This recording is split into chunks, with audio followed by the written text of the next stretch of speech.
Hey everybody, my name is Andrew Bustamante and I am a former CIA intelligence officer. And I just want to weigh in really fast on what the whole world just saw happen between the leader of the Wagner Group, Prigozhin, and the leader of Russia, Vladimir Putin, and now this new twist with leader of Belarus, Lukashenko. So first, if you recall, on Friday, there was accusations that Prigozhin was leading a coup against Russia's President Putin, and that this military buildup, this military move by the Wagner Group leader into southern Russia was potentially like the turning point, the tipping point for what Western media for a long time has been expecting, that somehow there would be some popular uprising from within Russia that would take down President Putin.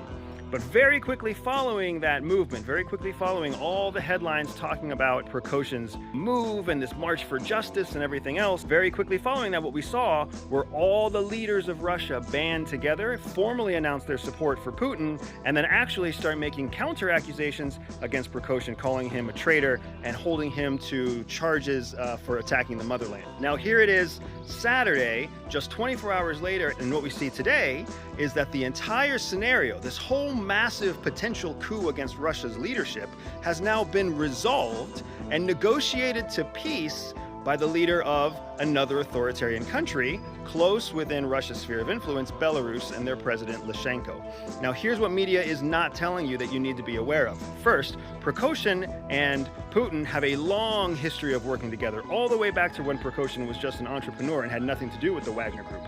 Plus, we have this relationship between Russia and Belarus that goes back a long time as well, because Russia and Putin have supported Lukashenko's illegitimate rule and his less than scrupulous rise to power in Belarus. So what you have here are essentially three cronies who have a lot of shared interests with each other, cooperating and working together.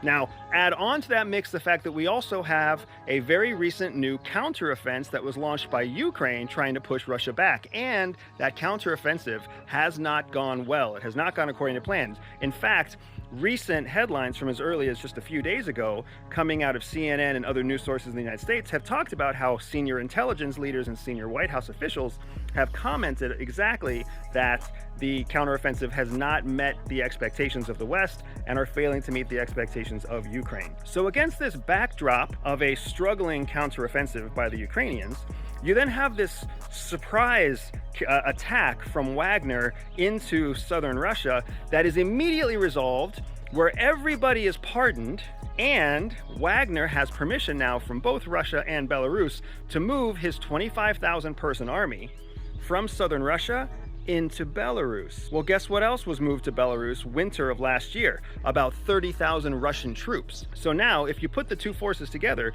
we have a standing force of about 55,000 Russian and mercenary troops under the Wagner Group staged in Belarus, where everybody feels like something has been resolved. Everybody in the world, the Ukrainians, the Western media, the Western governments, you and I, we all feel like, well, this just seems like a natural, obvious solution to the tensions in Russia, when in fact what it is a strategic redeployment under the guise of some sort of deconfliction of a political issue. If you take a look at a map, you'll see that Kiev is actually very close to the southern Belarusian border, and it's accessible from Belarus both by land and by water. So we're now moving 25,000 mercenary troops at a minimum, plus the previously staged Russian troops that were already in Belarus, to northern Ukraine, even though Ukraine's counteroffensive is focused on the south of Ukraine, the most strategically relevant piece. Because if Russia knows that if they take Kiev, the entire Ukrainian conflict is over.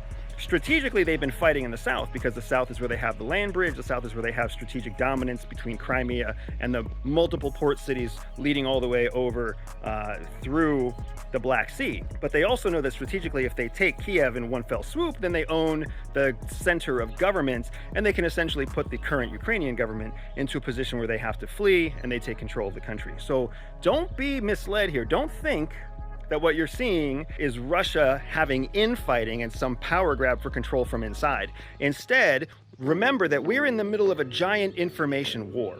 And there are very few countries in the world as adept at leveraging information warfare as the Russians, and that the Russians were the ones who trained the Ukrainians during the Soviet years, and then the Ukrainians have actually become even better at information warfare than the Russians have since 1991. So never mistake news headlines for being factual or being complete information. Instead, remember that conflict is always evolving, and there's always a strategic end to any kind of information that you are being fed.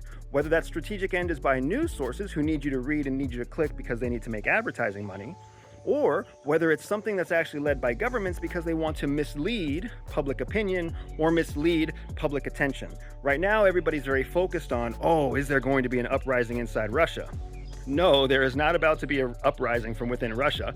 Instead, what we saw was a formal statement of allegiance and alliance from multiple regional governors within Russia, as well as senior government officials, as part of this Wagner Group issue, which, if you haven't already started asking yourself the question, was the whole thing orchestrated? Was the entire Wagner Group counteroffensive against Russia? Was the whole Putin and Prigozhin argument, was it all just staged? I don't know, but when you look at it through a lens of covert influence and information warfare, it certainly seems like Russia has made a gigantic strategic victory here, because the world sees Russia more united than ever, and the United States and the West are now watching as 25,000 mercenaries are peacefully redeployed into Belarus, where peace was orchestrated between two strongman presidents and the leader of a mercenary group.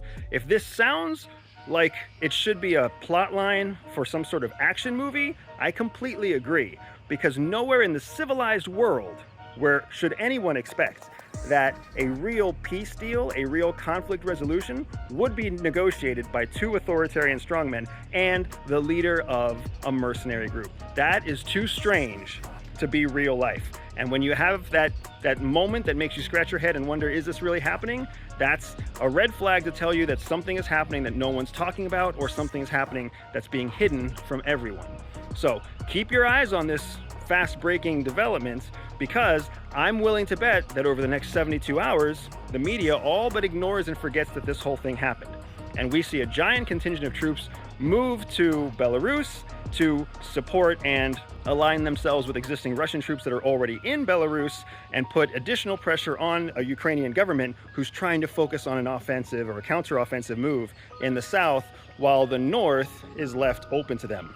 If you remember the counteroffensive that the Ukrainians first launched in September of last year, it looks almost identical to what we're seeing now. The Ukrainian counteroffensive was focused on the south. Everyone talked about the south, but then they actually launched the counteroffensive in the north.